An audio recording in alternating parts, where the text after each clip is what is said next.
So he was singing, "It's getting hot in here."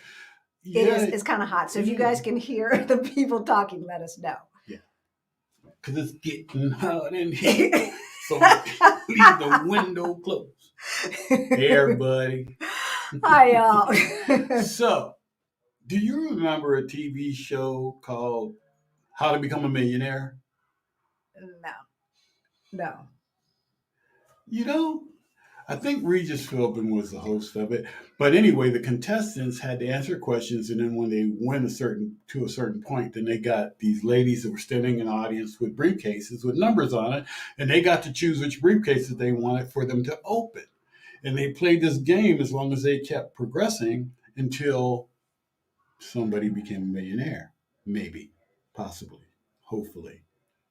I do not remember that. Well, that's one way of probably becoming a millionaire. Yeah, so basically If chance, right? Luck, chance, whatever. I mean, my grandparents, they used to buy lotto tickets and scratchers, and they bought so many tickets that my grandfather actually wallpapered the garage with scratchers. That's how many. That's how many. I mean, it's about luck, right? That was my Kevin Hart voice. He's being goofy tonight, y'all. But seriously, though, I mean, if we think about it, some of the habits and bad habits that we had, we're definitely going to ensure that we never became financially free. Yeah.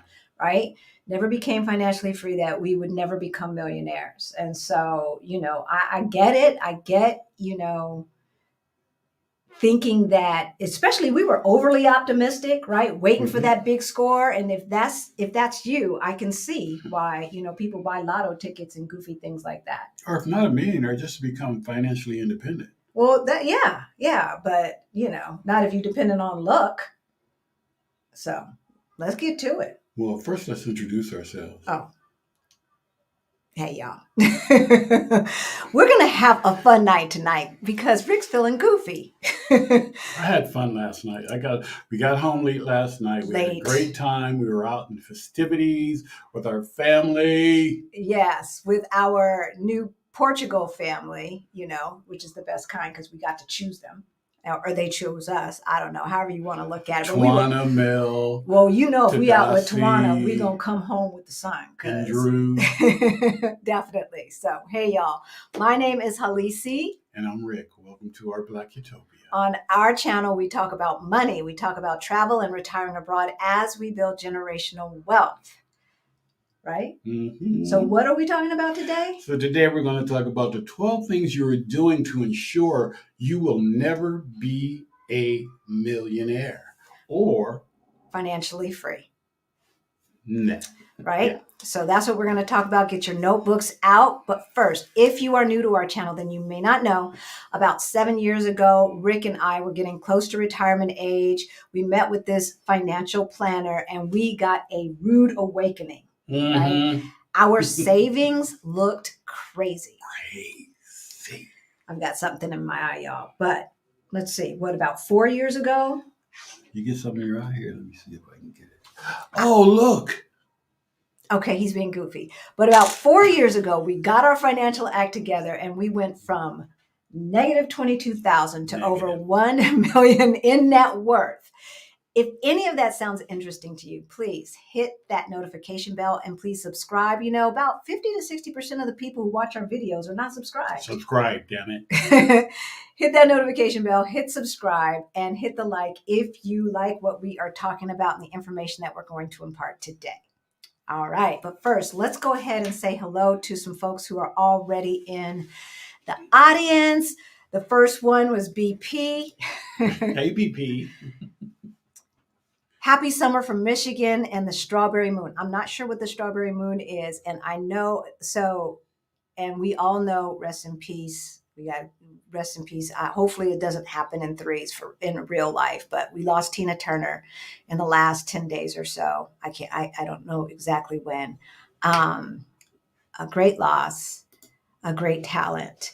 May I request you put 12 steps when this is over below in the description, por favor. Okay, sure. Okay.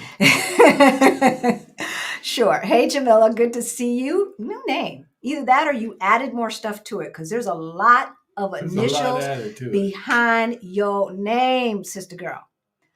I got an MSW, a BS, a AA, a CDCA. I have no idea what any of that stuff is, but FBI, a CIA. but it sounds impressive. And the thing about Black folks is we be getting them degrees and them certifications, and we still are not getting paid what we're worth. Still. So she ain't saying, good to see you. Boa noite. Antitre. Boa noite, Boa noite. Antitre. Alexandria, Kim J, good to see you. Kay, Melon T, good to see you. I know. I'm not feeling numb because I don't um internalize that stuff anymore. Let it go. Seriously, life is too short. Hey, Greta. Hey, Greta. Good to see you. Hey, High Vibe. Good to see you in the chat. Meriton and Jocelyn, thank you, thank you, thank you. I don't know if you're talking about our Ceph appointment or what. I'm not sure what. Probably Ceph. Thank you. Also, after this, I was interviewed by Stephanie Perry and Rashida Dow on the Exodus Summit channel. So you can just put in at Exodus Summit. And yeah, it was a good interview. It was definitely a good interview. Hey, Anita. Okay. You're not late. You're not late, girl, because not with him acting goofy half the time. She likes your dance moves. Hey, Kay. Cinnamon Kiss, new name. Welcome, welcome, welcome. Hey, Maya. Good to see you. James. Hello, Halisi and Rick. It was called Who Wants to Be a Millionaire? Who wants to be? I knew it was something about a millionaire. Whatever it is, it's before my time, James. I want to be a millionaire. It's before my time. That's all I know. Hey, Vanessa. Everything is before my time. Hey, Mary. Hey, glass half full. Sharon. Our other Greta number 2. You're just our second Greta, not number 2 though. Hey, Killer Queen. Hey, Krishan, which reminds me, Blacks at Global and Our Black Utopia will be doing a Move to Portugal Summit this fall after the Exodus Summit. So if you want to move to Portugal, then you put that on your list. It's the first weekend in November. And we will be rolling out information shortly. Hey, Auntie Trey and Pinky and Rhonda. Okay. Hello, everybody. Love you, Nubia Net. Let's go ahead and get started. Y'all know the drill. What we're going to do is we're going to go over the 12 things that are stopping folks from becoming a millionaire. Hey, Adelia. Good to see you. Hey, Adelia. Hey, Anita. And we need you. So in between each one, hey, everyone. Hey, Rhonda.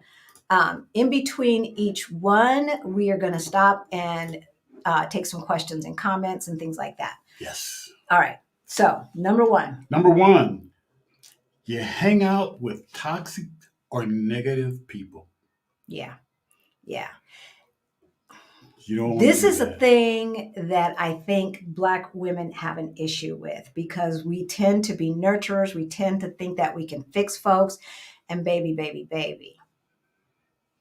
Let those toxic people go. I don't care what their title is in your life.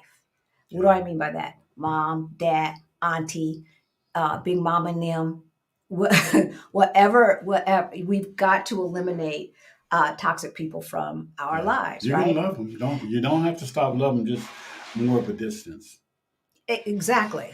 A big distance. So the majority, so we looked at several studies to gather this list, and the majority of self-made millionaires, when I say majority, like 94%, do not associate with toxic people. They eliminate toxic people and negative thinkers from their life. Whereas the majority of poor folk have like 89%, if I remember correctly, have toxic people or people they think are toxic in their lives. And that can taint the way you see the world. It drains you. It drains you when somebody brings their negative baggage into your space and you let them, it just drains you, it beats you down. It does. And that, that can lead to health issues, right? They can taint the way you see the world. Mm-hmm.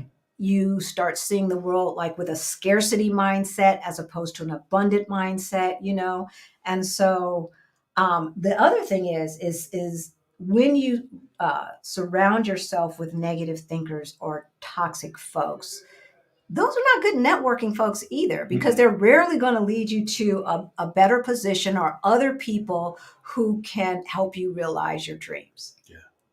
You want people to lift you up. Yep. So you need to be surrounding yourself with positive people. So number one, stopping you from becoming a millionaire is you're hanging out with toxic people with or negative thinkers that have a scarcity mindset. What y'all think about that? So DM McCrae says, watching for a couple of weeks now. Welcome. First time watching live. Yay. Glad you caught us.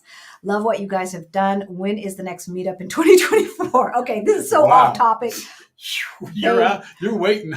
Baby, I have no idea. It's a lot of work. So stay tuned. But if you come to town, if we're in town, if we have the time, we usually meet with folks. Yes, we're always very happy. Seldomly have we not been able to meet with folks. Yeah. How feasible is it for me to attend your meetup when I arrive at 10:50 a.m.? On what day, QM? Okay, so let's get back to the topic. We love you guys. We love you guys. Thanks for providing endless words of wisdom when it comes to Portugal and financial responsibility. First time watching live. Welcome, Janine. Welcome.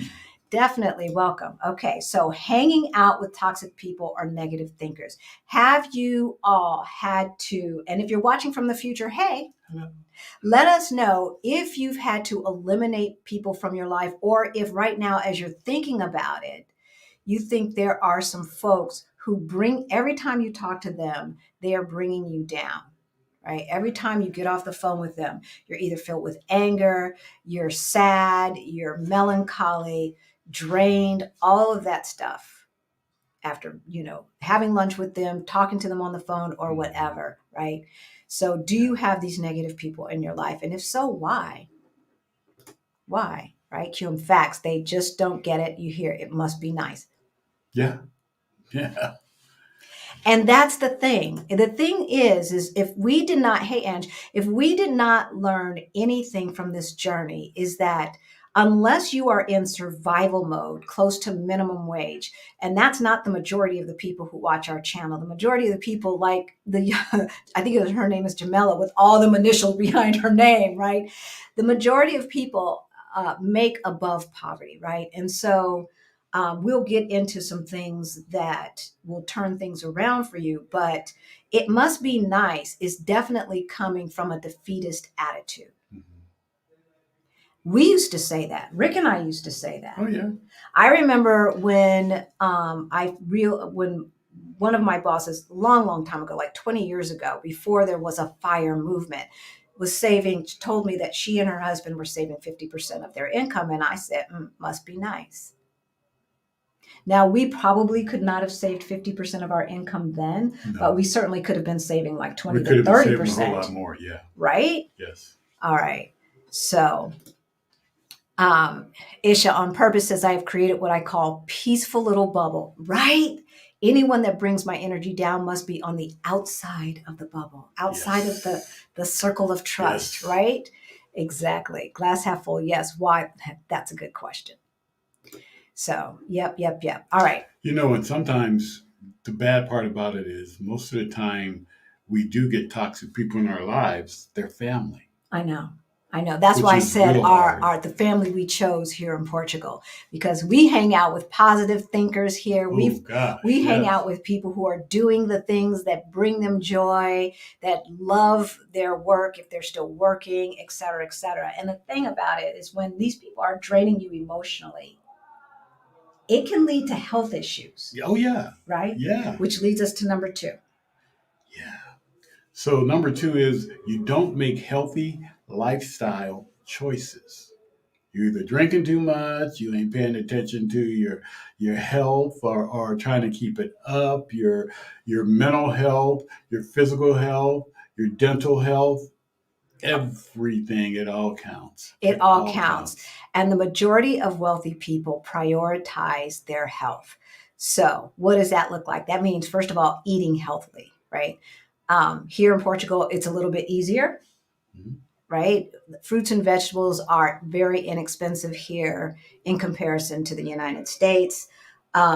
And so it's definitely, we don't have food deserts in our neighborhood or any of the neighborhoods that we've No, really been into, right? no. Because there's so many mom and pop fruitarias that have fruits and You always vegetables. have that big one, that major one that's going towards the fountain park. Oh yeah, the mercados It's where a people huge, come in the huge morning Mercado. and Yeah, bring, and those are in every single yeah. neighborhood as well. So it's easier here. But getting regular screenings, right? All the screenings and your checkups and doing that stuff. Eating healthy, exercising, that leads to clearer thinking, more energy. Yeah.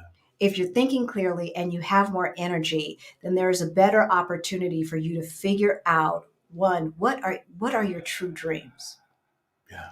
right? If money weren't an issue, how do you see yourself living your life? And then how can you get there? What side hustles can you monetize to bring in extra income, right? You have clear thinking, you've got the energy, you don't come home all drained and all of that other stuff, because you're watching out for your health, Wow. right? It's so important, It is. especially and It's, men. For the men out there, just make sure you go get your doctor's visits every year. Go to your checkups. Check your prostates. Check your colons. Check everything. Because I know black men have a tendency. Oh, I'm all right. I don't need to go have that checked. And that's why we had a higher rate of prostate cancer and everything else because we would never check. Hey, I'd love to go to my doctors. I ain't never had a problem going to my doctors if I had issues or yep. anything else.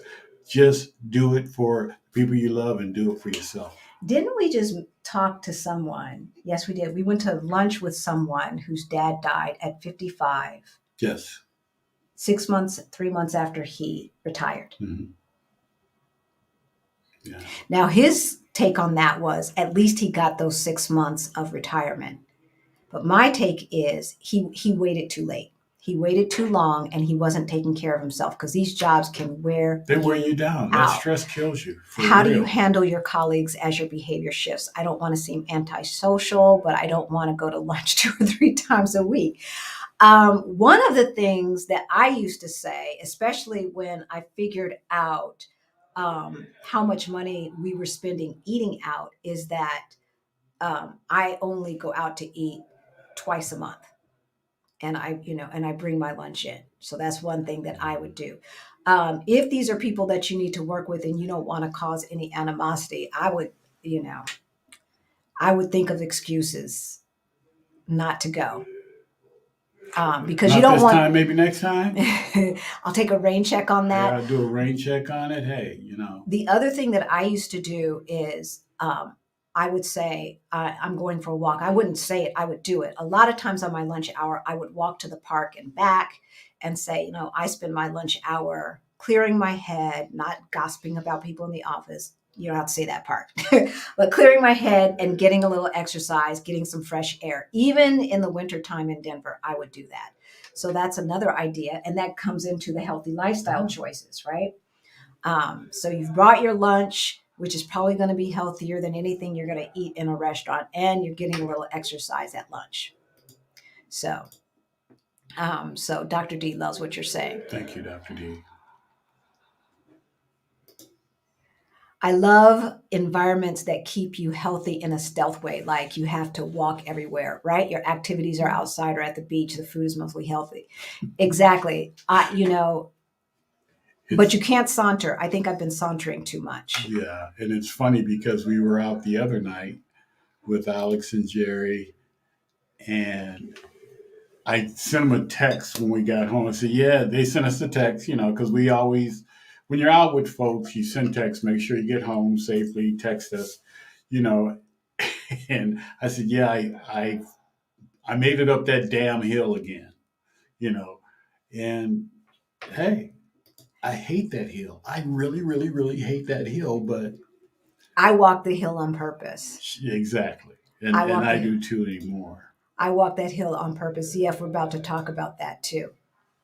All right. So number one, you don't hang out with toxic people if you want to be wealthy, right?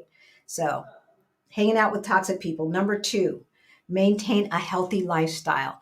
Um, the other thing that we didn't mention is that wealthy folks do not drink 2 or more drinks per day. So the survey that they did with folks who were not financially secure drank a lot. Now, what's a lot? They say 2 glasses or more every day of wine, beer, alcohol, spirits, whatever. Um, I say, you know how much is too much. If you think about it and it's making you uncomfortable, it's too much. Plus, it's extra calories and stuff. Yeah. Right? So, number three. Well, wait a minute. On the beer and wine thing, I mean, I don't overindulge, but you know. Hi, Tali. I'm doing okay. I'm not letting it get to a point where it's controlling me or anything like that.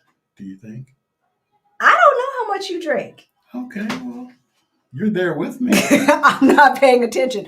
He's telling on himself, folks. So I see he's got a little glass of wine right now. So he got a little my glass first glass of wine this evening. So I don't know. Like I said, if it makes you uncomfortable, then it's too much. It doesn't. All right. So number three. Okay, when you hate your job and you have not found your passion, that is a very, very important thing to do. So 12 things that ensuring that you will never get to be a millionaire. Number three, you hate your job. Yeah. I mean, how many of us go to work and say, God, I can't stand that job. It's just driving me crazy. It's stressing me out. Why am I doing this? And that's going to lead to health issues. If you hate your job, you're probably not doing it well, which is going to limit advancement. So future income gets impacted. If you're still on the road to financial independence, you need to make more money so that you can save and invest more money. And you hate your job. So you probably come home drained and stressed the heck out. Yeah. So now, once again, even if you're looking after your health, you don't have the energy to think about how you can successfully invest more, save more, come up with different income streams, right? Yeah. So going to a job you hate can leave you feeling hopeless, feeling stuck. Feeling stuck in that rut. You don't want to get to that point. The wealthiest, most successful people pursue their passions. Passions trump skill set, education, intelligence, and skills. All right. When you're doing something that you love and it's fun, right? Then it doesn't feel like work. And if it doesn't feel like work, you're less stressed out. You have healthier outcomes. You probably get promoted, or you're doing your own thing. And because it doesn't feel like work, people can feel the energy and your company grows. All right. So tell us about this. Who is going to a job that they hate, and what are you going to do about it? What are you going to do about it?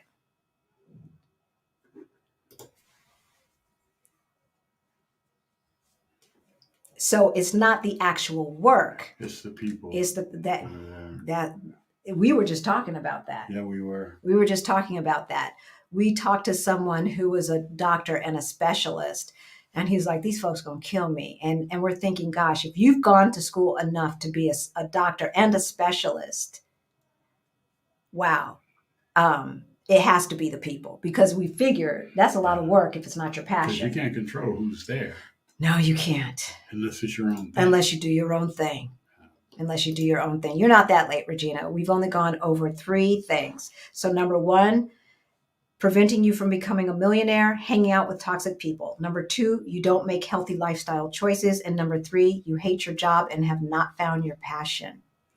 So who is going to a job that they hate?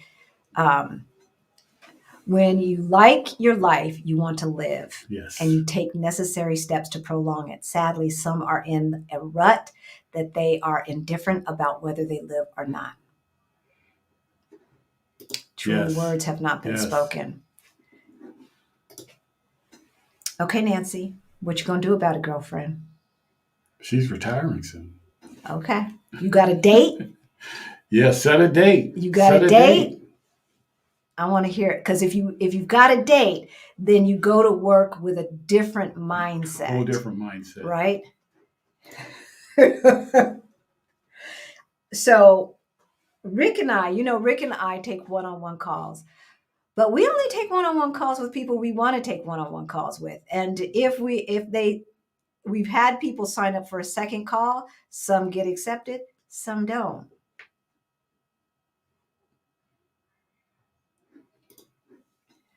I had a 1-year mastermind career pivot group to leave a position I have for 17 years. I loved the people and my work, but not the company. Oh, interesting. Yeah.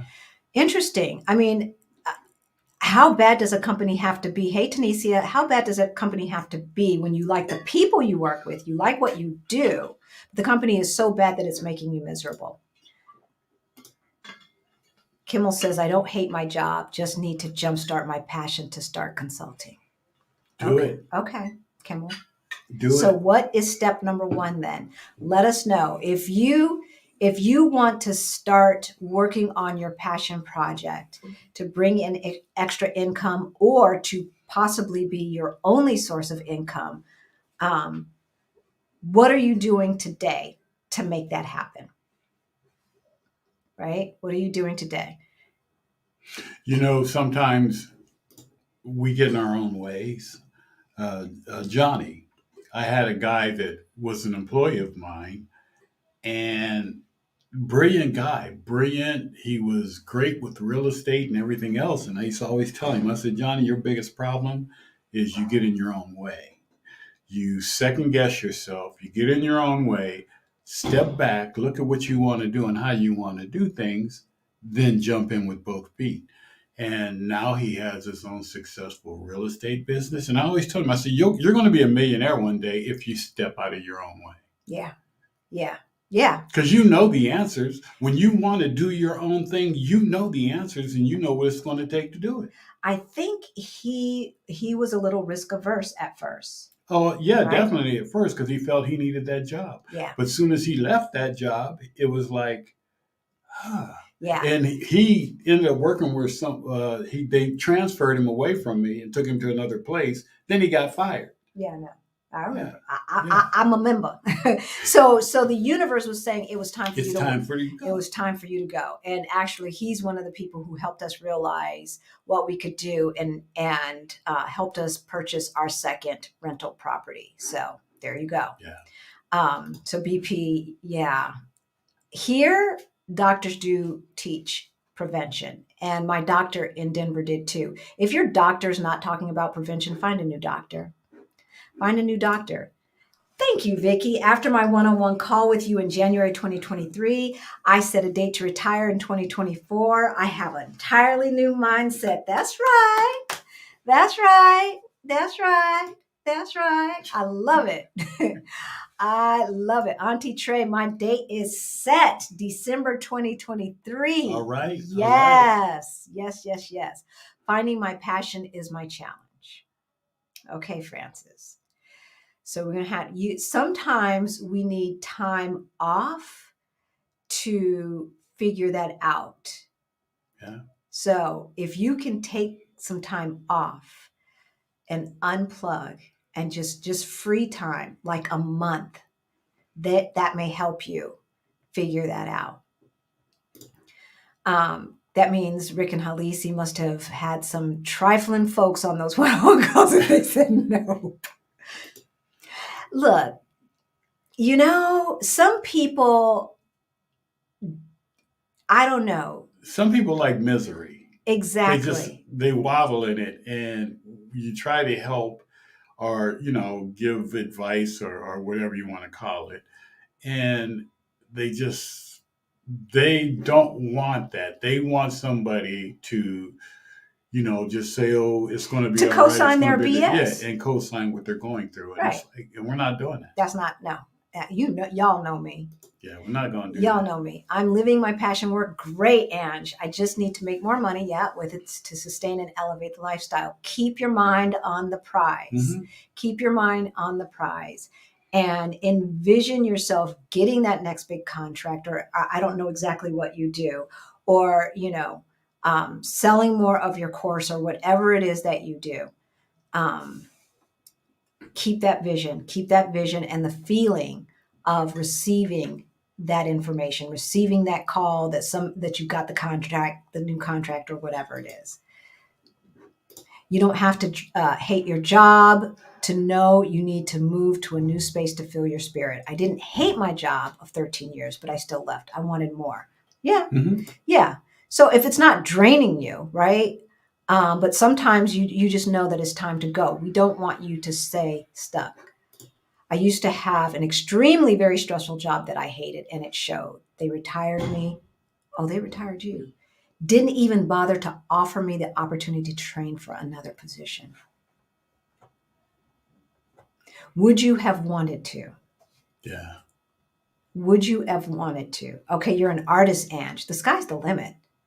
The sky is the limit. Artists are amazing because no one can take your place. I don't care what they say about this AI nonsense. They can't. I know exactly what I'm doing in my retirement days: walk the beach, read endlessly, paint, and teach English online when I want to. There you go. I love it. I love it. I love it. I love it. Okay. So the first three things: ensuring that you will never become a millionaire. You hang out with toxic people or negative thinkers. You don't make healthy lifestyle choices. You hate your job and have not yet found your passion. Number 4. Okay, this is a good one. You didn't choose the right spouse Or partner. and it's the spender versus the saver. Spender Or versus the saver. Okay. Yeah, and divorce is expensive, y'all. Very expensive. So if any of you saw our interview with Rich and Regular with Kirsten and Julian, then you know, like when Julian met Kirsten, she was a spender. She was a spender, and Julian was a saver. He came from, if I remember correct, a Caribbean family. And they were savers. They were like debt averse. Good for them, right? Debt averse. And so he had a plan. I don't know if he was formally in the FIRE movement, but he definitely had a FIRE mindset. Right. And he was like, baby girl, you cute and all, but I don't know. I don't know. So if you're a saver and they're a spender, I'm telling you, the spenders always win. Yeah. The spenders always win, and that will stagnate your financial growth, right? Yes. So, and then the other thing is if you're not on the right path, then it can lead to discord, which affects your health. So now we're back to healthy life choices, right? It all is interwoven. So I know that you guys know that we are not each other's first partner, first marriage. And my ex was a spender, and he used things to make him feel better about himself. I think my partner was too, because it was like, wanting everybody to know your name and trying to please everybody. Yeah. Making sure that they had everything that they needed. And it's like, even at the detriment of y'all's bank account. Detriment of our bank account. Yeah. So, I think one of the things that will prevent folks from becoming a millionaire is having a partner and you all are not on the same page. So if you are already married, we're not saying divorce them. No. Well, maybe we are, but I don't know. It does cost a lot of money, and it'll mess up your credit. Figure it out. But if counseling is needed or whatever, like there needs to be some ultimatums and talk about investing in future you. Like you two as a couple in the future, what do you want your life to look like, and how are we going to get there? Because it's not going to happen by happenstance. No. The game show is gone. The lotto is hit and miss. I mean, come on. Yeah, you got to be on the same page. Right? Exactly. So Kimmy says, I used to be a spender and my husband is the saver. Used to be is the operative word. Good for you, Kimmy. Good for you.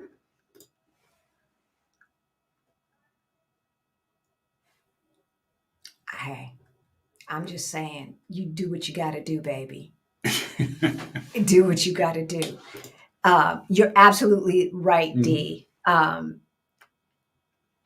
I think the notion of debt is looked at in a way that they kind of glorify it. And like we thought, as long as you were paying your bills, and that was Kirsten too of Rich and Regular, Yeah. is like, yeah, I pay my bills. My bills are paid on time, right? But it keeps you enslaved. It does. And so, yeah, they might have gotten rid of chattel slavery in 1864, but we have been enslaved ever since then, right?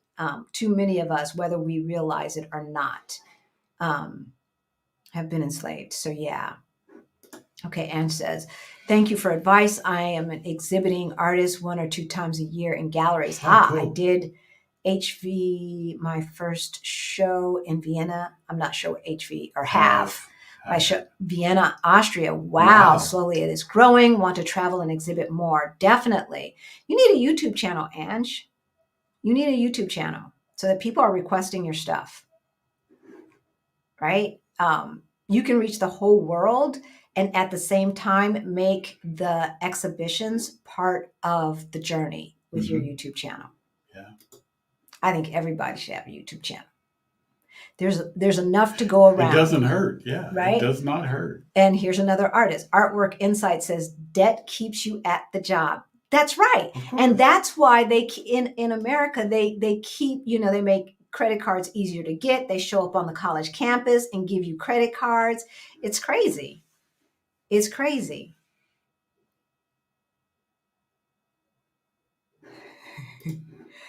Not that I pay my bills on time so I can afford it. That was us. Like, come on now. You know that was our story. We were there. We were there. You know that was our story. Come on. I want to demonstrate to so many of those who are like us or like me that nothing is impossible. That's right. It's all about mindset. It really, really, truly is, which goes back to hanging out with the right people, right? So if everyone tried to hang out with the right people, then we would all be able to teach each other and each one teach one type of thing, right? All right. So Regina asks, I'm 4 years to the earliest retired date, but when I do the math, I do not have the money that would make me feel safe. But 6 years to retire math would. I don't hate my job, but it's a lot. How do I retire in 4 years? So if you're part of our Facebook group, which is Fire Over 50, Our Black Utopia's Fire Over 50, you don't have to be over 50, but you do have to be of the diaspora. We showed and you can't put links in. I was going to ask Mel and T to put the link in, but they can't. So if you're in our Facebook group, we showed you a simulator and you put in all of your information and it will show you the probability of your retirement plan succeeding or not. So there could, Regina, very well be a way, but we would have to know more. They couldn't type it in. So show up as a message. She can. Oh no. Oh, maybe if Mel and T, if you guys are still on, if you want to put the CSIM in and then put dotcom.com, then it should show up. But if you try to put it as a link, it's not going to show. What push do you offer to take the leap into retirement? The money is a distraction. It's hard to let go. Yeah, it is. It can be. I think that, if you know you have enough, but you just want more, then you have to think about what you're giving up because everything has an opportunity cost, right? And so the opportunity cost of working more means less time to do other things. That's less time to relax. That's less time to enjoy other passions. That's less time for us to travel. That's less time spent with family, with friends, with cousins, with grandkids, with kids, right? And you can never get that time back. You can always make more money, but you get the time that you get, and then that's it. So, we always say this is not a dress rehearsal. This is a take. This is a take. You get one shot at this. And so if you've got the money, I think controlling your spending is the key, right? Maybe you can't afford to rent out a house for $15,000 a week for a vacation. But would renting an Airbnb at $1,500 for the week, would that still bring you joy? Maybe you're not spending money treating everybody anymore.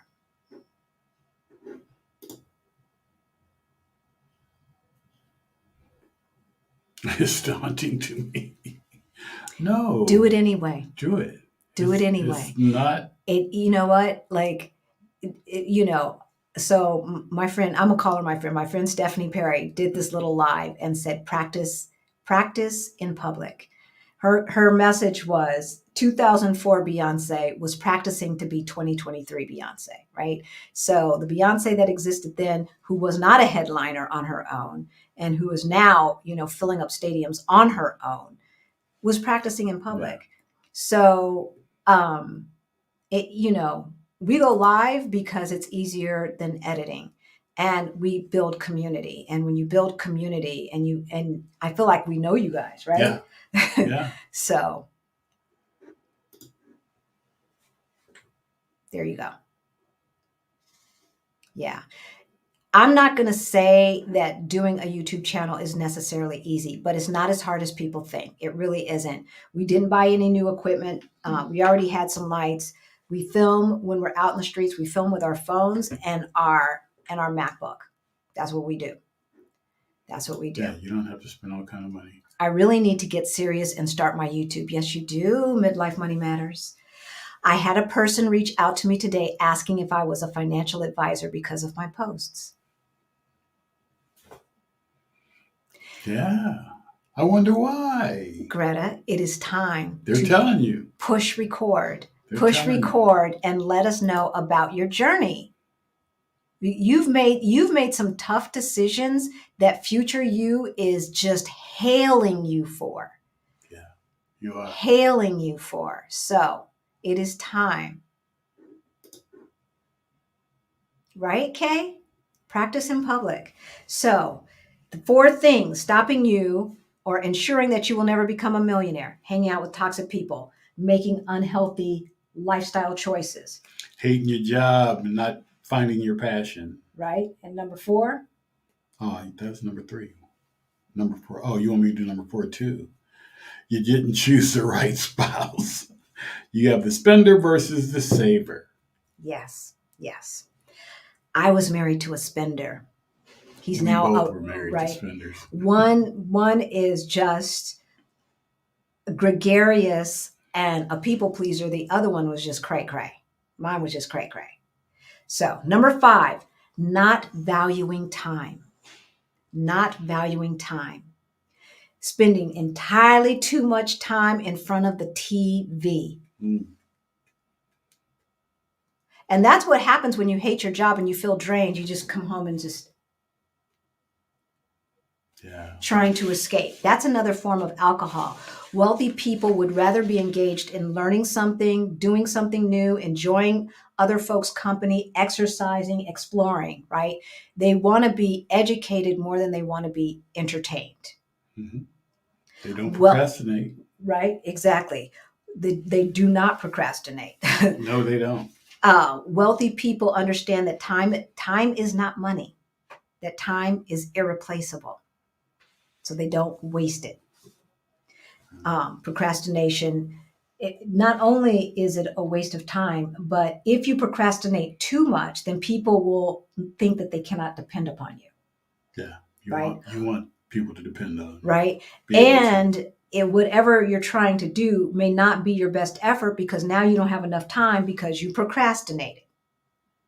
Yes. So wealthy people understand that their word is gold. And so they do not procrastinate. They get done what needs to get done. And so people can depend on them, right? Again, hanging out with people who are like-minded, not toxic people or negative thinkers. How many of y'all were so tired at the end of the day, the only thing that you felt like doing was watching TV? And not educational TV. But just mindless something Netflix TV, right?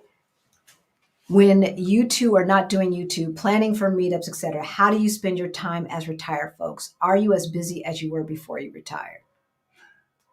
if we're busy, it's hanging out with folks. Busy hanging out with folks. It's Like, hanging out with our families here in Lisbon and outside of Lisbon and everywhere else, enjoying ourselves. That's what we're doing. That's what occupies our time, or meeting subscribers coming into town. yeah, but that's fun. That's Yeah, that's to, all fun. It's not no, it's not considered work at all. Anything we do, even when if I'm editing all day, that's not work.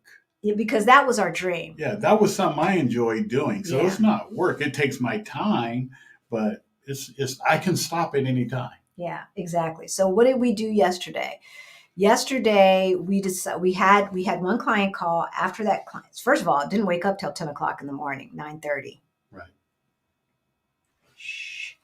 Um, so slept late. We might have been up a little late Friday night. Yeah, we were, because we didn't get home. I think we probably because we went to bed about 1 o'clock. That's right. So Friday we hung Because out we with some went out friends. with some friends. Yeah, we went across the river and met some friends that we've known, and they brought someone we didn't know. So after that, we walked around down on the other side in Almada and Dinner everything. Right. So by the time we got on the ferry and came back to the other side and got home, it was like midnight. So we didn't get home I didn't get to bed till like 1 or 2 o'clock in the morning. Oh, what? Yesterday, we met Twana at Poeta Park in Oraias. I don't think any of our Portuguese people are on listening to me bastardize their language. This is beautiful park, Oh, it's and you beautiful. can see the ocean, and it's like a dedication to Brazilian and Portuguese poets, and they've got statuary everywhere, and it's a bit of a botanical garden as well. They've got poems actually within the stone paving and everything. It was really pretty. So we hung out there, we walked around, got some exercise, then we went and had a little snack on their rooftop On the rooftop, yeah, restaurant. Then we came back to the city, and this is June, and so June is like street festival time with all of the saints that the popular saints that they are celebrating. And so every freguesia or parish has their own celebration. So we met with some other people. Twana was still with us. We went to that. Melted Ossie and Drew. Exactly. And hung out. We hung out. And brought them back to Lisbon. Yeah, brought them back to Lisbon. And we hung out at the street festival. Then we went on to another rooftop bar. They had more drinks. I had hot tea because it was a little chilly. And then we finally got home around 1 o'clock in the morning. That's how we spend our time. Exploring this beautiful new country. That's how we spend our time. So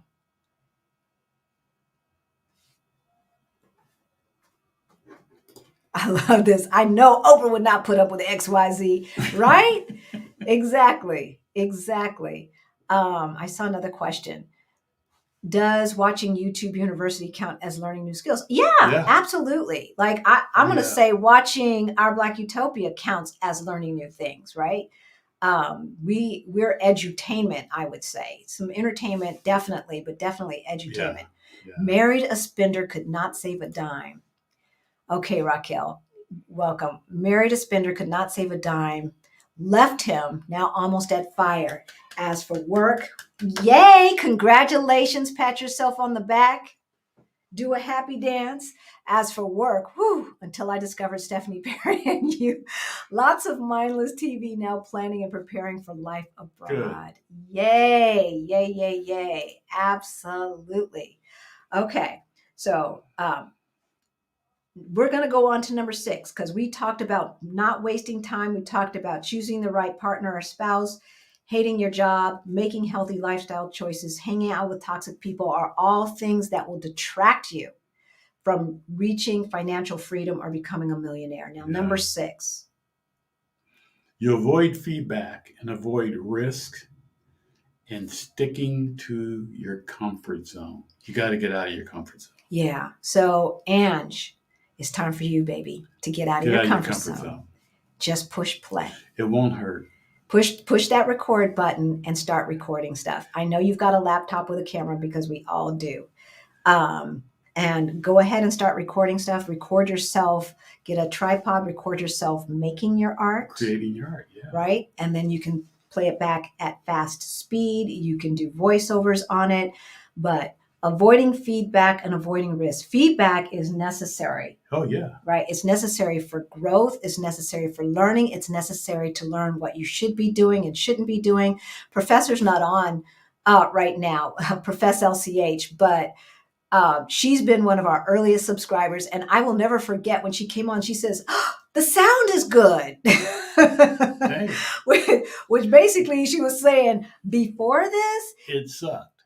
Yes. But we were practicing in you public. Make mistake. Yeah, you make mistakes. People forgive you for mistakes. Yeah. And you get better at it. You get better as you go. We were figuring it out, right? But, I mean, you're human. So, and that's what, you don't mind if somebody's being human, but they're, being realistic with you and stuff like that. That's authentic. Don't be afraid to hear something that's unpleasant about yourself or about your work, because, it will keep you stuck if you avoid that. And avoiding that, the people who avoid that also are risk avoiders, right? You cannot get wealthy if you're risk averse. Wealthy people take a risk, quit their job once they've got their strong emergency fund, quit their job and go for their passion. That's what they do. Mm-hmm. They take that money and take it out of savings and they invest it in the stock market. They take that risk. That's what they do. Mm-hmm. Right? And so if you avoid feedback or avoid risk and stay in your comfort zone, and there's a big difference between like crazy, stupid, harsh criticism. Somebody's just negatively, pounding you down. No, you don't listen to that. That's toxic people. You don't, yeah. That's toxic people. You're avoiding those people. So. And when you're in the comments, it's nobody who's on our live. Live is our tribe, right? But some of the replay folks, we had folks call us clowns. They're stupid. They're this. They're clowns. It's like, yeah. And I ignore. I just hide those folks. So we're not talking about those, but the pursuit of wealth definitely requires you to take some risks, right? And most don't, and that's why they're not wealthy. Most folks do not take risks. They stay in their comfort zone. They stay in that little comfortable job, and they save their 10%, and they're not happy either. That's usually what happens. Number 7. You confuse high income with wealth. You confuse high income with wealth. One of the things keeping you from becoming a millionaire is that you confuse a high income with wealth. High income does not necessarily guarantee financial freedom, right? It does not guarantee financial freedom, y'all. Because if you are stuck in keeping up with the Joneses, it's expensive. If you're trying to live like the Kardashians, it's expensive. So that we've heard a couple of examples in the past week or two, right? So example number 1, home chick showed up on her vacation with $1,000 Louis Vuitton bag on her back, but could not afford her own hotel room. Yeah. $1,000 purse, but she could not afford her own hotel room. The other example, we used to see this in LA. I used to see this all the time. Homeboy drives up to a low rent apartment in his Bentley. Mm-hmm.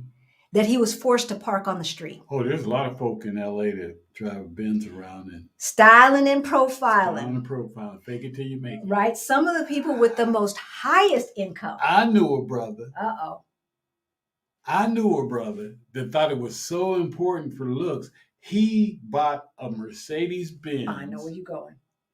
Took the engine out because he couldn't afford to get it fixed and put a Chevy engine in it. And I was like, man, how do you do something like that? Well, they ain't going to be looking under my hood. It's like, really? My ex-husband was trying to do that. Oh, see, that's scary. Y'all, that's just damn we wrong. had a Range Rover, a Pathfinder, a Mercedes, and a Ferrari. 2 people owned all those cars. Why come? Wacom. Right? And broke as all get out. Broke as all get out, right? In debt. Some of the Trying to look people the part. trying to look the part, right? Like the Jefferson, we done moved on up. But the thing about it is some of the people with the highest incomes are drowning in debt. Yeah. Right? Yeah. Wealthy people do not tend to be impulse buyers. All right. So one of the biggest things keeping you from becoming a millionaire is confusing a high income with wealth. With wealth. We know folks who have just made a middle income their whole lives, and today they are millionaires. So it does not, we know a public school teacher, if she is still on, right, who is financially free, who fired at 40 as a public school teacher. All right. Yeah. So it does not take, making $160,000 a year for 10 years necessarily to become a millionaire. Be that millionaire next door. So, yeah. All right. Let's see what you guys are saying in the comments. Whoa, exactly why I left. So you Peace for Lisa, Well, I was born and raised in LA, and they be styling and profiling. I would rather put that $1,000 inside a $25 bag to invest. Hello, Ange. Yeah. That's what I'm talking about. So, yeah, it's crazy. I like that. Stealth wealth. So, interestingly enough, I knew a multi-millionaire who created some security software. I'm not going to mention his name, but he invested in this other project that I worked on a long time ago. And when I went to his house, the house was pretty modest. Now, it was on 25 acres, but the car, he drove like a Dodge SUV, a Dodge. That's what he drove, right? Stealth wealth. Mm-hmm. Gang stalking. Haven't seen you in a while in the lives. Oh, yeah. Haven't seen you a while. Welcome back. America is drowning in debt. I know. All right. Ray of sunshine. Thanks for sharing and being transparent. Yes, live stream is way easier than editing. I get too involved in it being near perfect, right? Sometimes I get there. I will edit something and boom, boom, boom. Let's get it done. She's quick. It takes me time. But he wants to do special effects, and this one's rolling out, and this one's rolling in. I feel you. And then he's got to, find all these little things to put and boing and all of this stuff. So, yeah. But if that makes him happy, and I know that viewers actually enjoy it. They do enjoy it because they always comment on the editing when you edit. Y'all never comment when I edit. It's just like, oh, that's nice. Oh, that's nice. So tell the truth. LA is smoke and mirrors. Oh, yeah. I knew too many people who were renting and were spending all of their cash on a car, trying to impress people that they don't even like, right? Kimmy says, my husband tried to buy me a $3,000 Louis Vuitton purse, and I said, hell no. I said no. 2 months later, we used the $3,000 to put down our earnest money on a new house. Good. That's what I want to hear. We want to put our money into assets that actually appreciate. Now, maybe some Louis Vuitton purses might appreciate, right? I have heard that certain bags you can actually sell for at least what you paid for it 3, 4, 5 years ago or more. I heard that that's a thing, but I don't know.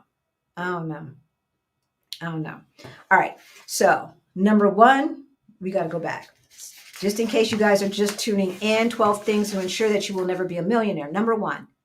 Hanging out with toxic people and negative thinkers. Number 2, you don't make healthy lifestyle choices. Drinking too much ain't take care of your health. Number 3. You hate your job and you have not found your passion. Number 4, you didn't choose the right spouse. You chose a spender and not a saver. And they don't want to change. Right? Divorce is expensive, y'all. Yeah. Number 5. Not valuing time. Wasting time and procrastination. Yes, Lord. Number 6, you avoid feedback and avoid risk, sticking to the comfort zone. Number 7, you confuse high income with wealth. Number 8, You don't avoid debt. That was us. Rick would say, let me take this down, make sure I'm not talking to Kimmy. Rick would say, if you want to get it. Yeah. If you want to get it. I was the one saying, I don't know. I don't know. Let's check our budget. But half the time I would get it. Half the time I would get it. Yeah. Right? Which is why we carried credit card debt. We would probably carry more if I had 100% of that attitude. But because you confuse high income with wealth, you overspend. And when you overspend, that means you have to pay for it with debt. Yeah. And ain't nothing more expensive than credit card interest. Debt. I'm telling you, right? Spending more than you make further erodes your money because you're paying high interest credit card debt. Wealth and with the cars, getting back to the cars thing. Wealthy people buy cars. They either pay cash or they finance it for the shortest amount of time, knowing that they're going to keep it for the long haul. They're not buying new cars or leasing cars every 2-3 years. All right. Unless the company is leasing it for them. But wealthy people, they spend cash. And during that time when they're keeping it for 12 years, they're saving up for when they have to replace that car when it's costing more than it's worth. Right. So if you want to become a millionaire, you must avoid debt. You must avoid debt when it comes to things that depreciate. Cars, all the stuff in your closet, the stuff hanging up on your wall for the most part, right? Is a depreciating asset and is costing you money, and you're getting in debt and you're paying, 10, 12, 22% interest on credit card debt. What y'all saying?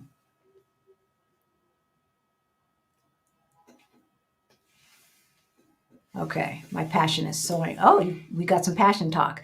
My passion is sewing and crafting. I want to start a YouTube channel to teach others, and I need to build confidence speaking in front of others. Well, you build confidence by doing it. Yeah, just do it. Like Mikey says, just do it. Seriously. I mean, you're looking into a camera and you're talking. You're talking, you're showing, you can put cameras at whatever angles you want and stuff like that. But, if you have to not think about the people being there, don't think about them being there. Yeah. If you start with just recording, then you can get used to talking to the camera as if you're talking to a person like I'm doing right now. But I remember back in the day when I would see kids talk and I'd say, what do you want to do? Or I want to rap or I want to sing. And I'd say, oh, really? Sing. And they go, well, right now? Yeah, right now. Like if this is something that you want to do it. Let me hear you. Yeah. And because if you walk down the street and you bump in, I don't know who the big producers are, but back in the day, LA and Babyface or somebody, LA Reid, they're going to tell you to sing. They're going to tell you sing right now. Yeah. You may get that one chance. You walk in front of Quincy Jones talking about you can sing, you're going to say sing. That's the only way he know. Exactly. Sing. Let me hear you. So baby, because I will watch. I watch DIY. Yeah. I watch DIY Upcycle or whatever her name is. And I watch those shows. I like to sew, and I'm trying to get back into it. And you don't have to go live. Beginning, you do not have to do it live. You could just record the stuff and put it out. Yeah. Just record it. It's just your craft being filmed. That's it. Then you're putting it out. And as you start seeing people watching it, your channel's growing, then you can add the element of talking directly to people like we're doing and answering questions or whatever when you're comfortable. Yeah, definitely. But the only way to build that confidence and comfort is to just do it. I mean, he didn't even want to do this YouTube channel, y'all. Y'all know he didn't want to do it. I was like, all right, I guess I'm going to do it by myself. Yet here he is. And Jeanette says, see, good hubby. Spender. We've always been on the same page. Spending too much now, we're saving. Yeah. Right? So we knew that we did not want to let money get in the way of our marriage. So what we did was just avoid the talk altogether, spend and get into debt. That's what we did until we got a clue. And then we stopped all that nonsense. But yeah, good hubby. So, all right. We're going to get to that, Karen. We're going to get to that. So, another thing that ensures that you will never be a millionaire. Number 9. You don't invest. You can't save your way to it. No, you cannot save your way to financial freedom. You cannot save your way to being a millionaire. You must invest, right? And so Karen Louise was saying, millionaires also build a diversified portfolio of investments, real estate, stocks, bonds, etc. They live below their means and surround themselves with positive, successful people. Okay, we can finish this. That's it. That's it. That's it. That's the whole You show. got it. That's the whole show. But she's right. She's absolutely right. So glad you're here on the live, Karen Louise, instead of having to watch the replay. Wealthy people save before they spend. All right. And they invest before they save. All right. Not to say that they don't have an emergency fund. Y'all know we saved up 2 years emergency fund, but we didn't save up 2 years before we started investing. Right. And so, what we did figure out is that we didn't have to save as much in cash and that we could take that savings and go ahead and invest it, right? So the majority of our investments, y'all know we're not financial planners. We're not licensed financial planners. We're better. We're financial educators. And what we figured out is that if we invest the majority of our money into like a total stock market index fund or an S&P 500 index fund, we got low fees. We have automatic diversification, as Karen Louise was talking about, and it's kind of a set it and forget it. We have everything on auto, so the money gets grabbed out. We don't even have time to think about it or make decisions. It just gets grabbed out of our savings account, put into our brokerage account, invested into an index fund, easy peasy done, right? And it's as simple as that. We're going to talk about real estate in a minute when we talk about number 10. How many of you make it ASMR, how many of you in the chat are afraid of investing in the stock market? How many of you in the chat are afraid? If you're watching from the future, let us know down in the comments. I want to know. D says, see, D? My first job at 18 had a 401k. I bought forms.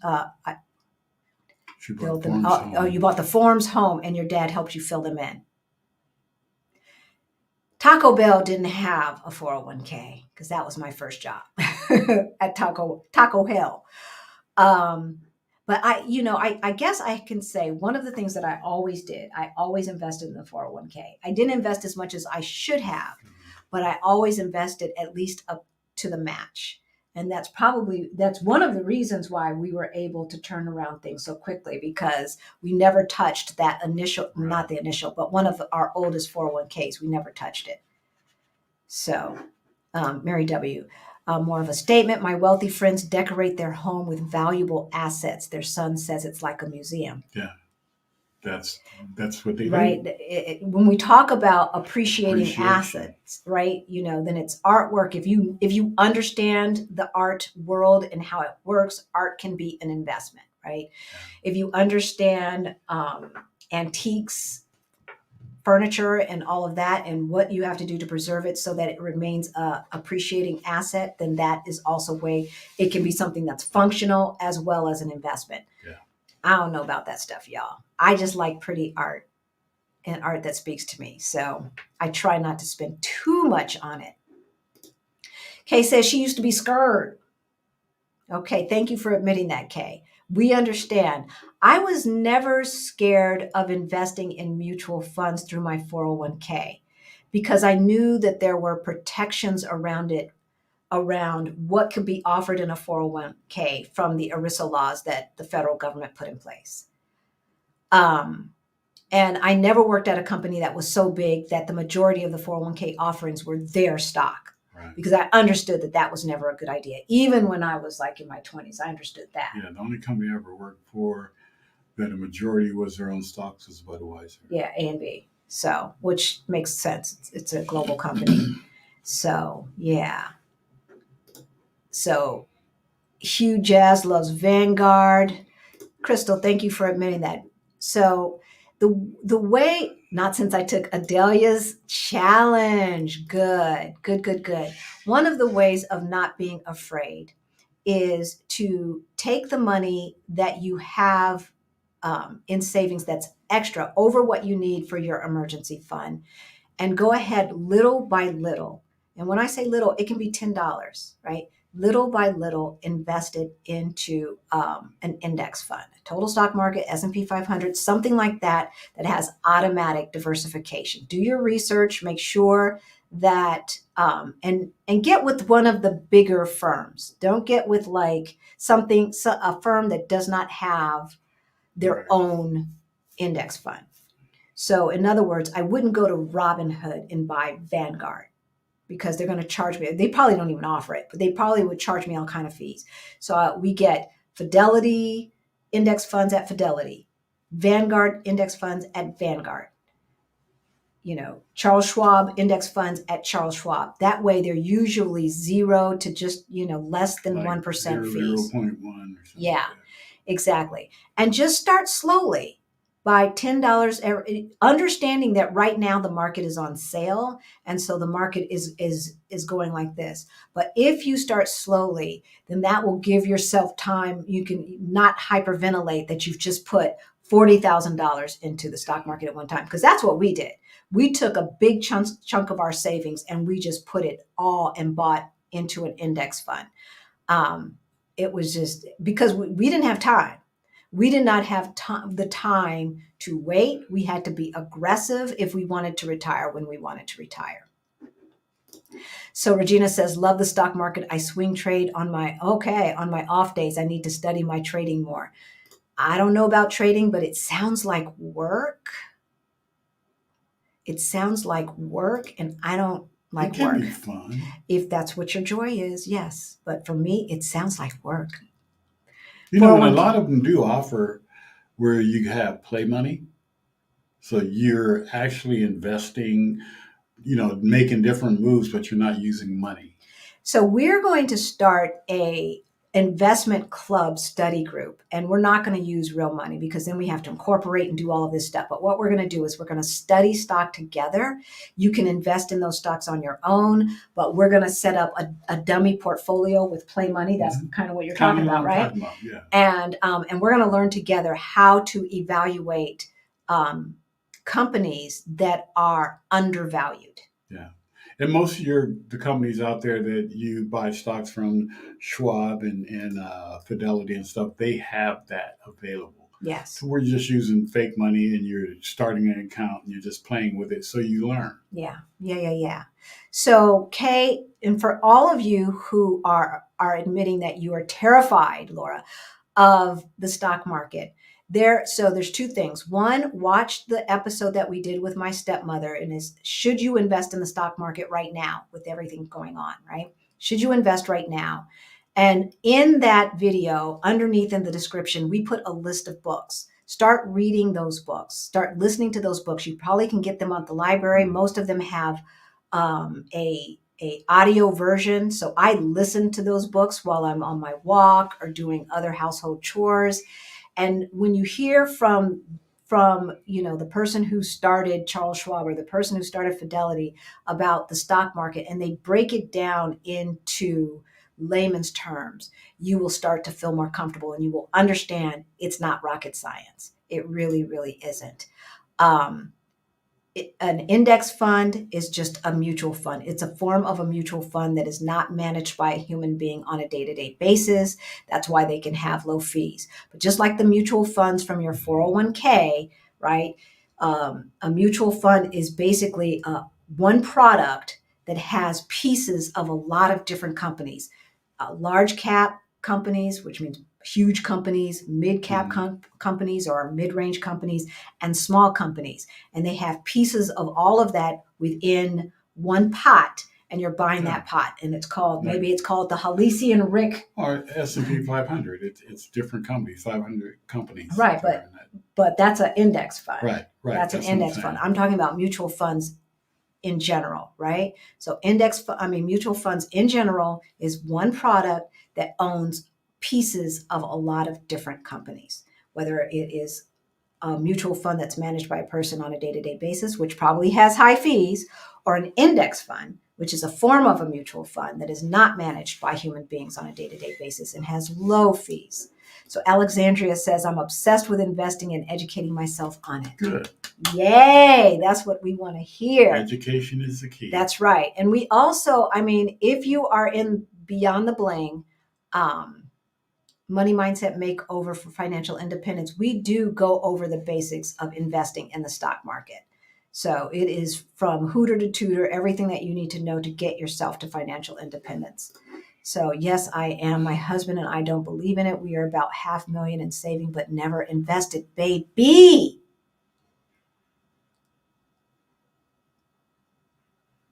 I don't understand. I don't believe in it. I don't understand what you mean by don't believe in it. I don't understand. So, It's the stock, more they don't take part in it.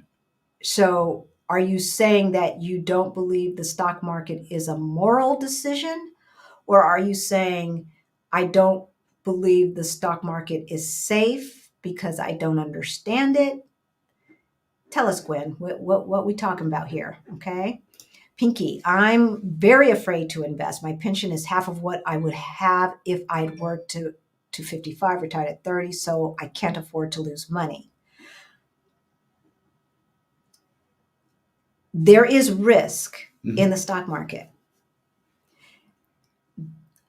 But we said, if you want to ensure that you will never become a millionaire, avoid risk. Be risk averse. Wealthy people take on managed risk. And when we say managed risk, we mean you do your homework, you do everything necessary to ensure that you're making a good decision, but you know that there's still some risk, right? So taking $40,000 out and buying, 40,000 lottery scratchers, that's not managed risk. But if you've got the time and you know that if you look at any 10-year period of the stock market, that it always goes up and it beats inflation, then time is on your side. If you've got the time, then time is on your side. If you're trying to make enough money to retire next year from the stock market, that's not going to work unless you're already heavily invested, right? That's just not going to work. Right, The stock market is recorrecting itself right now. But if you look at the stock market or the S&P 500 over any 10-year period, you will see that the stock market always goes up. And I thank God for my ignorance, because when we had all of that money in the 401k and then the fit hit the sham during Obama's administration, when the stock market crashed and everything, we didn't lose money. You only lose money once you sell the stock. That's when you recognize those losses. But we lost money on paper, and our, what was like 18,000 went down to like 8,000 or something like that. And then it went back up and started passing that and ended up at 80,000. Y'all didn't hear me. I didn't put any more than about $5,000 to $7,000 more towards it, but it ended up at 80,000. What started out, right around 2012 was at like 16,000. So I watched it go up and down, but it was a 401k. If I cashed out, I would get penalized and all of that other stuff. I didn't know what to do with it, so I just let it ride because I didn't know. So in that case, my ignorance paid off. It was a correct choice. Right. My ignorance paid off. Oh, I know that's right. Yeah, definitely. And here's the thing, Peace for Lisa. So she said, grateful for one kid. When there's instability, it can be nerve-wracking. Yes. But there's another way to look at it. And the other way to look at it is when Neiman Marcus is having a clearance sale on shoes? Do you say those shoes must not be worth it because they're on sale? Or do you say, look at all the money I'm saving? The stock market right now is on sale. There are a lot of things that are undervalued. And if something is undervalued, then it's going to grow more quickly. Watch the episode with my stepmother. She does not, well, she does invest in index funds, but the majority of her money is in individual stock because she takes the time to find those undervalued companies like a Peloton, like a Lululemon, like an Ulta. She finds those, undervalued companies and invest in them when people are not paying attention to them or whatever. And how do you find out about this? Better Investing. So we've talked about the nonprofit organization Better Investing. It's an educational thing. It kind of started the investment club movement, and also under there you can join the Georgia chapter. They allow guests to join the Georgia chapter. It's all online. It's virtual, but you can hear them explain what they look at when they study companies, right? So you invest in a company when it's on sale, when the price is on sale, which means once it starts correcting itself, there's more room to grow. More room to grow. You grow your portfolio more quickly. Right. She has always, always, always beaten the stock market, and her average return is somewhere between 18 and 22%. So if you want to do that kind of studying and you don't want to just set it and forget it with an index fund, that can be your return. That can be your return. And like she says, take your time. You don't have to put your whole life savings in. Exactly, Jan. I let it ride. And what was 9,000 turned into 12,000, turned into 16,000, eventually got up to $80,000.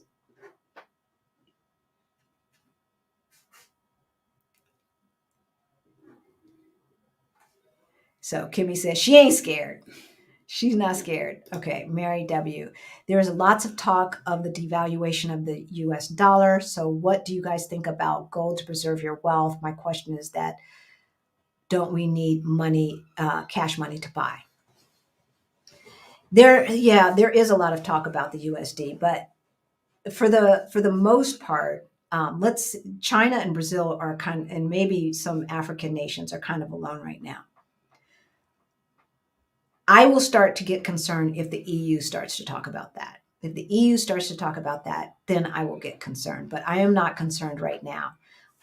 We do transfer our money into euro. However, the stock market is global, right? Investing in Apple is a global company. So I'm not really sure how that will affect like the dollar being devaluated when the purchase price for a share is the purchase price for a share. So if the purchase price for a share is $159, then it's like 165 euro. It's still worth what it's worth. Right. So, and then if you plan to move abroad, then move your money. If you're really that concerned. But I wouldn't move, like if you're moving to Mexico, don't move your money. Maybe you move your money here. Maybe you move your money to Portugal, but and have the EU overlooking it. But they have been talking about that, but I'm still in the look-see mode. I'm in the wait-and-see mode right now. So yeah. Last week, Our Rich Journey put the Silver Coast home up for sale. Not surprising. Any chance you would consider purchasing the home? Oh, hell no. I know you guys eventually want to buy them. No, they're asking $400,000. It's a flip at this point, right? Chris, so here's my thought. Whatever it is. Yeah, it's over 400,000. We want to buy a building, and I don't want to live in a place where you have to have a car. And on the Silver Coast, you have to have a car. And it's just the two of us. We don't have kids. I don't want all that room. I don't want to take care of all that yard. I don't want to do any of that stuff. I want to be in a walkable community, close to everybody, and lots of restaurants and all of that. I don't want to do suburbs. But I wasn't really surprised when you think about it. Their pattern is slow flipping. And I don't know if when they purchased it, this is what they thought. This is just the word according to Halisi. I do not know Christina and Mom well enough, but all I know is what y'all know. And we know that they were slow flippers. They would move into something that was undervalued. They would rehab it themselves while they were living in there, and then they would sell it for a lot more than they purchased it. So it looks like they're just continuing that pattern. And I think they'll get their asking price. They probably will. They probably will. You guys are just super. Oh, thank you, Patrick. Thank you. What's the best start with about 20,000? We are not financial advisors, Patrick. Yeah. But if I had $20,000, like we had 40,000, what we did was we put 90% of it in a total stock market index fund. That's what we did. And then without his permission, I spent the rest on Apple stock because I love Apple. And both have done well. Both have done well. So that's what we did. And I only purchased Apple once I looked at the financials to make sure that the stock was still selling at a price where there was room for growth. And it has not failed me. So we're still doing really well with that. Do you invest in dividend paying stocks and bonds? No bonds. We started too late, y'all. We started too late. And so we're aggressive and we are 100% in equities, in stock. And I have a few pieces of stock that do dividends. Not a lot. Oh, no, I'm not talking about that part. I'm talking about the bonds part. No bonds. No bonds. Yeah, but Apple pays dividends. Yeah. So we don't. I was not looking for companies that pay dividends because usually they are more stable companies with slower growth. Yeah. We need aggressive growth, right? Because we started late. And so that's why we're not trying to live off of the dividends. We're trying to build generational wealth. Wow, Nancy has been investing 16% of her pay for over 23 years. The company matches 6%. Good for you. Yeah. Good for you. I just did the 6%. That's all I did until we started saving 65%. Okay, so let's get back to it. We gave you the first 9. We've got 3 more to go. So number 10. Number 10, you're not pursuing multiple streams of income. Right. So getting back to the dividends, wealthy people have multiple streams of passive income. So that could be from your investments, and you've got dividends, which are being reinvested, which then compounds on itself, right? Or they're buying real estate, they're buying rental property, or they're cashing out their McMansion and they're buying a duplex and letting one side pay for the whole mortgage. So now they can put the money that they were spending on the mortgage back into investments, right? And so pursuing multiple streams of income, side hustle, right? Rick and I have always had a side hustle. We've always done video production. I've been a consultant, so I did consulting on the side, helped small companies grow with marketing, with strategic planning. We filmed marketing videos. We even did wedding films at one time. Wedding films, commercials, regional commercials. Yep. Yeah. So we've always had a side hustle, and that extra money was helping keep us out of worse debt. I can't say that we use that income as wisely as we should have. A lot of times we bought more equipment, mm-hmm. but otherwise we did not necessarily use it as wisely as we should have. Definitely didn't invest in it besides equipment. So Howard, I see that we've got a lot of investors. I see that we have people who are involved in rental income. Is there any other passive income that we have not mentioned that you all want to tell us about that you guys are participating in?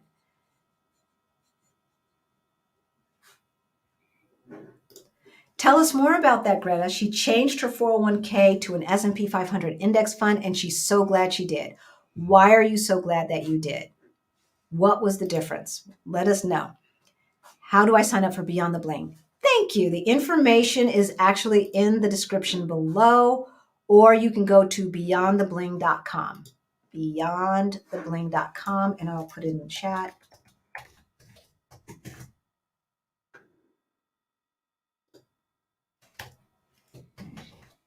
I cannot. That should work. beyondthebling.com. That should work. Hey, Heather, good to see you in the chat. Let's see where I was. Yes, hit the like button if you find that this information is really helpful. Please hit that like button.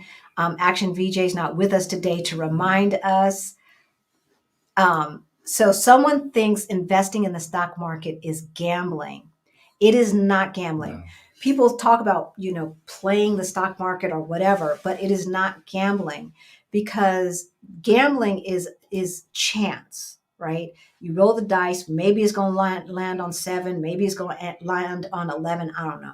You know what I'm saying? But if you understand what stock is. So you are investing in companies. Companies are going to take that investment, use it for research and development, use it for growing that company, right? And generating more income. If they generate more income, then you as a stockholder get a piece of that income. It's not gambling unless it is Big Mama and them's barbecue pit and they have no business sense and they're selling buy one, get one free, and they have not done a cost analysis. That's gambling.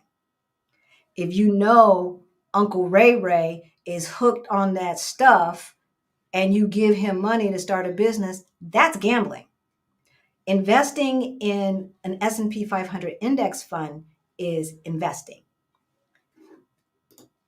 My wife and I are on our fire journey right now. Congratulations. We are getting our kids thinking about fire at 17, 21, and 22 years old. We wish. Our kids ain't listening to us. They're not listening. They're saying it must be nice. That's what they're saying. Okay, so both we are believers in God, so are we, and He has just blessed our income to increase. We are very frugal people also. So if you don't believe in the stock market, then at least invest in rental income, because I just don't see how you can get there with interest rates. I mean, interest rates were 0 before the Feds raised it just less than a year ago. So you couldn't make any money that way. You would actually, to become a millionaire just saving, you would really have to be making a couple of $100,000 a year and saving 50% of that. That's the only way I can see it working, because when the majority of my adult life savings, well, at least since 2006 on, saving was not earning anything. And now it's earning what, 3-4% if you're lucky, right? For your money sitting there. Yet if inflation is 7%, then you're negative 3%. I just don't see how you can do it, Gwen. School me, let me know, because seriously, I'm willing to be wrong with this. Yes, the earlier one starts investing, the better. Absolutely. So Jacqueline says, is it wise to borrow from 401k to pay off a personal loan and credit card debt? No, because you get dinged. You right? Like, well, borrow. So go ahead. I think usually if you borrow from your 401k, you don't get dinged if you're buying like a property. Right. The other way, hardship or something like that. But if you're just borrowing to pay off credit. The other way is, because I did borrow from a 401k for down payment on the condo, actually. Right. This was 20 years ago.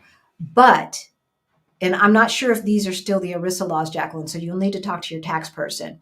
But if you pay your 401k back, I think before the end of the calendar year, then you don't get dinged. So see if that is still the case. And if so, yes, just make sure you can pay it off. You can pay your 401k back. So it's on sale. So thank you, Lady Sarita, about the analogy. I'm not sure what analogy. Oh, the shoe analogy, right? Exactly. With ray of sunshine. Okay, managed risk is a good start. If if you have 500,000, maybe invest 10,000 and see how it goes, right? If it makes a profit, then invest the profit, nothing lost, like your example. Exactly. Most of us don't have 500,000. But if you have 500, invest $10. Just invest $10 and then increase that by 1% every month, right? So the next month you're investing $5.05 and on it goes, right? Just start somewhere. And you might see it go down for a while, but after a year, 2 years, let's see where it's at, right? Let's see where it's at. I'm telling you, my 16,000 turned into 80. It turned into 80. What is the episode with your stepmother? I couldn't find it. Let me see. You gonna look? I can see Okay. if I can find All right. it. He's gonna find it, and I'll give you the exact name. It was just from like a couple of months ago. Are you talking about the first one? The second one? Yeah, the second one we did. That's what I'm talking about, Gwendolyn. No car notes, no mortgage, and no debt. Praise the Lord. I know that's right. I know that's right. But still, I still just, unless you guys are really high income folks, I just don't see how you can make it. Exactly. 18,000 to 80,000. And the only thing I invested, I started because it became a rollover 401k. So I started maxing out the IRA, but that was only for about 2 years. So maybe I put in 14,000, maybe, but still we got to 80,000, y'all. And I just don't see, in a short period of time, I just don't see how you can do that in any other way. Don't cash out, roll it over. Exactly. Do not cash out your 401k, roll it over. Okay, I'm not seeing any other. Our Rich Journey is just doing what they have always done. Exactly. Buy, renovate, flip. Exactly. That's what I said. I think they start feeling antsy if they're in a house too long or something, right? It's just not. So it was 389,000. Yeah, I'm not doing that. Our Black Utopia. I'm thinking about taking monthly payouts of 2 small lifetime pensions that I became eligible for at 55. My thought process is to take it now and invest it while the market is on sale. If you don't need that money to live, absolutely. Absolutely. So the question is, as long as that money, you don't need that money for the next 5 years at least, because that's how long it kind of takes for the market to start readjusting. Any money that you need before 5 years, I wouldn't necessarily put that in the stock market. Okay. So okay. All right. The name of it was Is it wise to invest right now? Let me see if we can show this on screen. Nope, it ain't gonna show. Wait, I closed it. You closed it. Is it wise to invest right now? I'll put that in the chat. Is it wise to invest right now?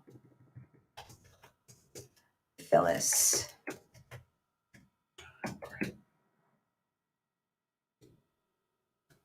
Please, investor. Okay. Did you guys save 60% in your 401k? Yes, we did. We did. So that was all pre-tax, which then lowered. So then for the first time in I don't know how long, we actually got money back for taxes because I didn't adjust anything. So yeah. All right. Ange, thank you for the super sticker. Our first one tonight. So if you don't know, especially for all of you who are new, any super sticker, super thanks, super chat money goes into our scholarship fund for someone who cannot afford Beyond the Bling Money Mindset Makeover for Financial Independence. We give scholarships away. I think we've given away 4 so far this run. And so we are on our way to being able to give another scholarship. So thank you, Ange. We really, really appreciate it. Gambling is putting money towards something with no intrinsic value. Alexandria MD says, like crypto. I'm going to take the 5th on that because I don't want you guys in our comments talking smack. Okay, so number 11, keeping you from becoming a millionaire. You do not have an emergency fund. You don't have an emergency fund. as we said, the first thing that Rick and I did, well, we always had at least $10,000 cash in the bank. So we've always had a bit of an emergency fund, the 3 to 6 months or whatever. We turned that into 2 years living expenses because because we were investing so heavily in the stock market and equities, not in the bonds. We wanted to make sure that we could weather storms. Right? We could weather storms when the stock market goes down, when maybe we did not want to have to withdraw money. We had 2 years living expenses. Wealthy people have 6 to 9 months living expenses minimum on hand. What does that do? That prevents you from having to use a credit card for an emergency and then getting back into credit card debt and having to pay those high interest fees. So one of the other things keeping you from becoming a millionaire is not having an emergency fund. And let's see if you can see that. Yep. So there it is. Is it wise to right invest there. right now? It's that one. And I'm not sure why it's showing up right next to the Yarboroughs because it's all the way down at the bottom for some reason. So we recorded that 2 months ago, y'all. 2 months ago. So yeah. All right, so we're almost finished at number 12, and then we're going to call it a day. So number 1, you hang out with toxic people or negative thinkers. Number 2, you don't make healthy lifestyle choices. Number 3, you hate your job or you have not found your passion. Number 4, you didn't choose the right spouse, spender versus saver. Or spender and spender. Or spender and spender. Number 5, not valuing your time, wasting your time and procrastinating. Number 6, you avoid feedback and avoid risk. Yeah, being risk averse. Look, to build wealth, you have to have some managed risk. You keep sticking to your comfort zone. You got to get out of your comfort zone. Yeah, definitely. Like he got in front of YouTube. He didn't want to do it. He got out of his comfort zone. Number 7, you confuse high income with wealth and you try to keep up with the Joneses. Number 8, you don't avoid debt. Yes. Number 9, you don't invest. Invest does not necessarily, we didn't answer the question about gold. We don't invest in gold. But our cousin does, and he was on as well. He's the real estate investor. He invests in gold. We don't invest in gold because you've got to keep it somewhere. Unless you invest in gold companies or invest in it through the stock market, right? But where are you going to keep the gold? I don't know. So with our lifestyle, it just didn't really make sense. It is a little bit steadier. It goes down in value, but it is a little bit steadier than the stock market can be if you are a bit risk averse. Number 10. Number 10, you are not pursuing multiple streams of income, right? Investment, passive income, real estate investment, passive income, doing a side hustle, that's active income. Number 11, you don't have an emergency fund, at least 6 to 9 months expenses, emergency fund. And then the very last one, you don't plan your taxes or take advantage of tax advantaged accounts. Yes. So you should be putting as much money as you possibly can into your 401k, 403b, or whatever kind of tax advantage, pre-tax, HSA, all of that, whatever kind of pre-tax advantages that you have, that will lower your tax bill. Go on, I'm sorry. You should be talking to your tax person to see how you can minimize taxes. Talk to them in advance, especially if you get a raise or something like that. Understand exactly how much money you're going to have to pay in taxes at that rate. And then if you put more money, you might end up with more money in your hand by putting more money into your 401k as opposed to letting Uncle Sam take it. Yeah, and some other things you might want to take advantage of if your company offers it. So I know my company I worked for offered legal services, lawyer services and stuff like that at a discount. I think it costs you a couple pennies out of your check, and not legal aid, but you get real attorneys, right? Yeah, you have real attorneys that can help you set up. Not that legal aid is not real attorneys. But. That can help you set up your living trust, your living wills, your anything legally. I mean, they'll even represent you if you have a criminal case. Yeah. The ones that we have. Having. It really is worthwhile having. Definitely. The other thing that a lot of big companies offer is gym membership, because they believe if you have gym membership, that the healthy lifestyle choices, right? So take advantage of all of those things. Um, Pre-tax, after-tax investment accounts, HSA legal aid, stock buybacks, right? And any other benefits that your employers offer. And Yeah. that's it. Those are the 12 things that you can look at it. 12 things you must do to become a millionaire, or 12 things that are preventing you from becoming a millionaire if you're not doing them. All right, y'all. Let's see what you guys are saying in the chat. Well, I'm 59 and a half and it wouldn't be borrowing. Oh, okay. So it wouldn't be borrowing, but you will still have to pay taxes on it.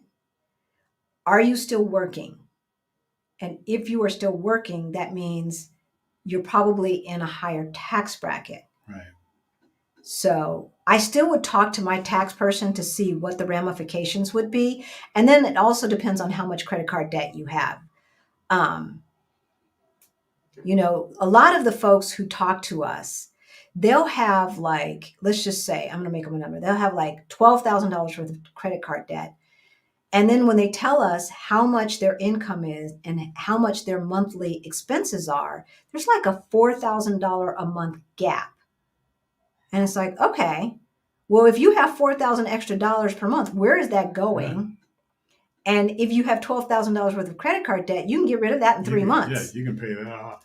3 months, right? So I think it depends on how much credit card debt you have, but also understand what the tax ramifications are, because you might want to replace it just not to have to pay higher taxes. So how much are you going to take out?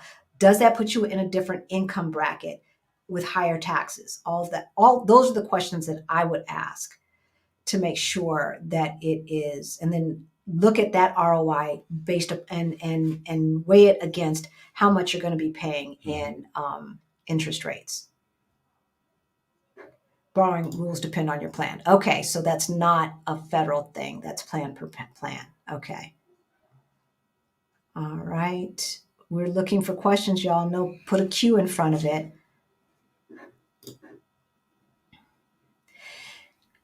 Yeah. I would say put your emergency fund in a CD, right? Put some of your emergency fund in a 3-month CD. Put some of your emergency fund in a 1-year CD, and some of it in maybe a 2-year CD.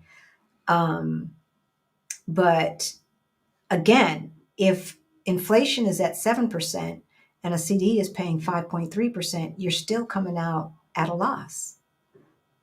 You're still coming out at a loss. That's the only thing.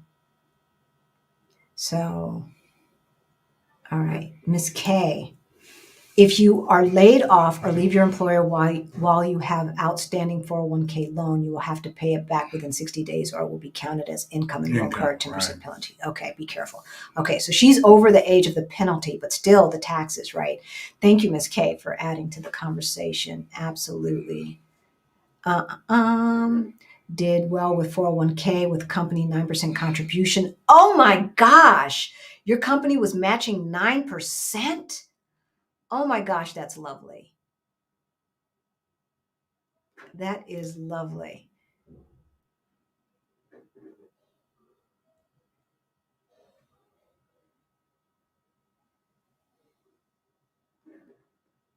What are you reading? I don't know, something weird. I think it was a bot. Would you suggest increasing the amount of money going to 401k or trying to build a savings? You should have an emergency fund first, okay? Danette, have an emergency fund and then start adding more money to your 401k. If you already have an emergency fund, a good healthy one, like 6 to 9 months, then start increasing. Increase, yeah. Right? Because I think when we started at 65%, we probably had about a 9-month emergency fund. All right, Kay, that's what I like to hear. 70 to 75% of her income for 2 years, y'all. for 2 years. It is doable. If you have anyone who's saying, it must be nice, it is doable. Yeah, it is. It truly is. Thank you, Mary. And there's the professor. Hey, professor. Good to see you. Good to see you. We were talking about you earlier. So when you watch the replay, you will hear us mention you. And we noticed that you were not with us at that time. Okay, we're looking for questions. BP asks, how and where do you sell gold, platinum? So my Reach cousin, out to her cousin. Yeah, my cousin sells gold. And if you watch I will put the link to his website in the description below. After this. So link to AJ. He sells gold, and he is trustworthy, honest, all of that. He's in the United States. He's been doing this for 10 years or so on his own. He opened up his own store about 3 or 4 years ago. Well, about 2 years before. Than that. Yeah, about 2 years before the pandemic. 3 years before the pandemic, He opened up his own store. But he's been buying gold for a very long time. So yeah. Any other questions or comments, or did we do it, y'all? Did we do it? I always owed taxes to the point I wouldn't file my taxes on time. I understand that. My high contributions to my 401k actually saved me, and I get refunds on the years I didn't file on time. All right. See, that's what we're talking about. Putting more money into your 401k, you might end up with more money in your hand. Because, my thought process is, I don't want to give up this money. You want to have that money in your hand. I need it now. Oh, I know what, if I can save some money, then I will invest that, after the fact. But we never got to the point where there was money left over. It just never happened. The only good thing that I can say is when we got bonuses and stuff, I would put that money into savings. Yeah. But other than that, what about high interest savings? Is that a good place to start? Yes. It's better than nothing. It is better than nothing. But again, as I was saying earlier, we have our emergency fund in high interest savings account, and we'll probably buy some CDs with some of that money. But again, in high inflation times, if it's only paying 4% and inflation is 7%, then you're always going to be 3% behind. And so that's less spending power. So HB says, are you familiar with the rule of 55? I believe so. If I'm remembering correctly, it is a formula for figuring out when your money doubles. Am I correct? It's got to be automatic. Yes, it's got to be automatic or you'll fritter it away. And that's the thing with us. That's what we say. Pay yourself first, because if you don't pay yourself first, that Gucci bag's on sale. That Gucci bag is on sale. So Crystal asks, hello, guys. I need to find out about investing as a beginner. Any suggestions? Y'all's channel, by the way. Love y'all's channel. Thank you, thank you, thank you. In our Beyond the Bling Money Mindset Makeover for Financial Independence, we have a whole module on investing as a beginner, okay? It's very low cost. Okay, I can't read. It's very low cost, and the information is below. And so Rick just looked up the rule of 55. This is where the rule of 55 comes in. If you turn 55 during the calendar, okay, so no, I'm thinking of some other rule. If you turn 55 during the calendar year, you lose or leave your job, you can begin taking distributions from your 401k without paying the early withdrawal penalty. Okay, so he's talking about that. So I'm talking about some other rule that if you do the formula, then you'll know how many years until your money doubles. But anyway, back to investing as a beginner.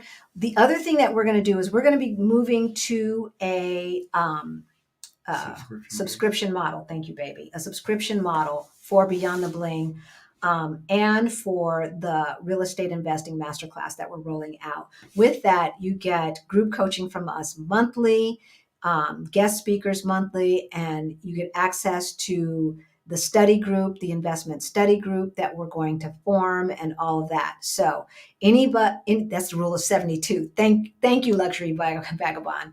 Anyone who purchases Beyond the Bling now before we go to the subscription model will get grandfathered in and will not have to pay every month to get the monthly group coaching. So if you've already purchased it from when we released it to today and maybe tomorrow, then you are grandfathered in and you don't have to worry about it. Greta suggests a book to read, Simple Path to Building Wealth by J.L. Collins. Yes, it is a game changer. That is one of the books that is in the description with the episode with my stepmother, Phyllis. So absolutely, it is a game changer, and it explains everything in such simple terms that you will become comfortable and you will understand how it works and you will not feel intimidated. Do not let those financial planners intimidate you. Okay. No, it's your money. It's your money. And they should not know more about it than you do. Seriously. Because I looked at, how the financial advisor helped my grandmother, and she almost died in poverty. Had she not died when she was down to her last $5,000. How does that happen?